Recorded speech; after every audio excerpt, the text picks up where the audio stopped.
How do you tell a story that is beautiful, eloquent, heartbreaking, and uplifting, where the main character never utters a word? A world so beautiful and vibrant, but uniquely depressing in its own way, captured through the unique perspective of a household pet. Stray is a breathtaking experience, one that I didn't expect a whole lot out of going into, but ended up being one of my favourite examples of video games as an art form. Set in a decaying cyber city inhabited only by machines, you will explore the ruins of humanity through the small, agile frame of a stray cat.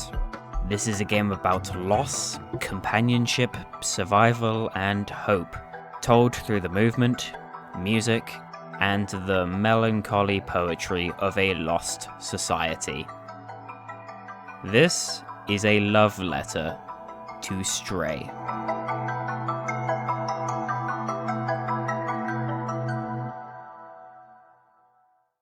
Hello, I'm Jakus, and if there's one thing that I know goes hand in hand with the internet, it's cats. You know it, I know it, YouTube knew it in 2007, and Stray knows it. The pitch? You're a cat. The execution? You're a cat. The result? Game of the year, baby! Stray is one of those games where the concept sells itself. You play as a stray cat, separated from its feline family, navigating a post-human cyber city inhabited by robots. That alone turned a lot of heads, but what surprised me, and probably a lot of people, is how Stray manages to take that simple premise and build an experience that's emotionally resonant, stylish, and surprisingly immersive. Let's start at the beginning. You're a cat. No customization, no name input, just boom, cat. You do cat things like meow, knock stuff over, take naps, and question why us humans feel the need to use words when meowing clearly gets the job done. Movement in this game just feels right. You're not zipping around like a superhero, there's no double jump or player upgrades, but the traversal is smooth and intentional. Every leap, climb, every scratch is finely tuned to feel like something a real cat would do.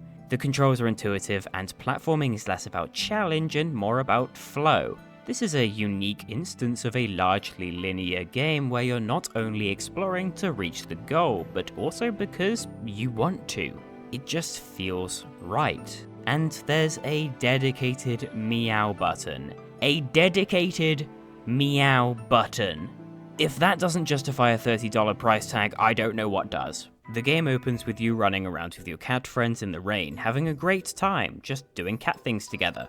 But when things go wrong and our feline friend falls into a deep dark pit, we are introduced to the main setting of the game, Walled City 99, a neon-drenched dystopia full of robots, locked doors, and things to jump on.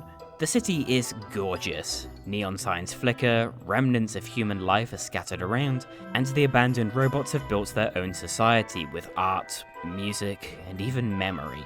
Every corner has something interesting to look at. It's a quiet kind of storytelling, one that lets you put the pieces together at your own pace. Through graffiti on walls, scattered notes, broken down machinery, and abandoned apartments frozen in time, the game guides you into piecing together the essence of what happened to City 99. The game trusts you to be curious, like a cat, and as you explore the world, you start to notice just how dense it is. Stray was built in Unreal Engine, which is prime for high quality graphics, and with the size of our protagonist not really built to explore a massive open world, we can get a ton of detail crammed into every nook and cranny of the city, making this enclosed space feel, well, massive.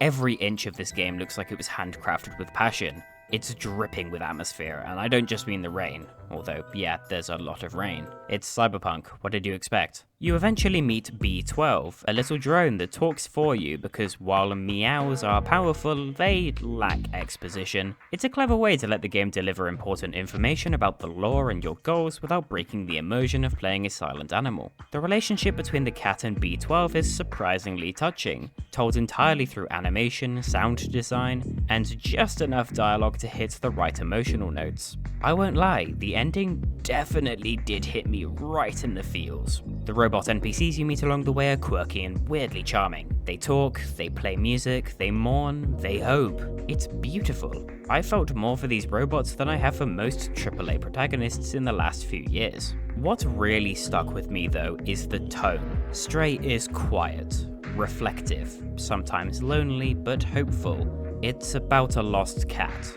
but it's also about a lost world. There's beauty in the decay, and a strange comfort to be found in the company of abandoned machines trying to remember what it means to be alive. In this department, the music deserves more attention than it gets. The score is hauntingly minimal and perfectly tuned to the game's rhythm. It's a subtle but powerful supportive part of the experience that really shapes how the game feels. Stray isn't reinventing the wheel as a gaming experience. Mostly it consists of simple platforming, puzzle solving, and exploration. There are a few tense chase sequences and stealth sections, but they're brief. For the most part, you explore. Oh, and you can get a paper bag stuck on your head too. Also, this game is short, like 5 to 6 hours from start to finish, but that brevity works in its favor. Stray is tightly paced, with every chapter feeling worthwhile and offering something new. There's a chase sequence here, a stealth section there, a big narrative beat waiting in the next elevator ride. It never feels padded, and Stray doesn't try to be more than it is. And honestly, I wish more games respected my schedule of eating cereal at 4 in the morning and questioning my life choices. Stray is not a hardcore game, nor is it a notable revolution in any gameplay genre, but it knows what it is, and at that it is polished, heartfelt, visually stunning, and, you know, you're a friggin' cat. Add in the world building, the music, the emotion, and the platforming that is surprisingly fun, you've got one of the most memorable indie titles in recent memory. The big thing Stray does is prove how powerful perspective can be in a medium built on interactivity. By putting you in the paws of a creature that can't talk, can't fight, and doesn't understand the full story, it forces you to look at the world around you differently, and in a weird way, that makes this game about playing as a cat more human than most games that try to tell you everything. And what I mean by that is that Stray has the depth that many games don't. Nothing to say that having little depth is inherently a bad thing, but I think Stray is one of the greatest examples of video games as a true art form. And so, this is my home now. You're probably expecting some bit about how Stray makes me want to live in a cardboard box like a cat now, right? Well, joke's on you because I live in London and this thing costs me $10,000 a month to rent. Take that, financial stability!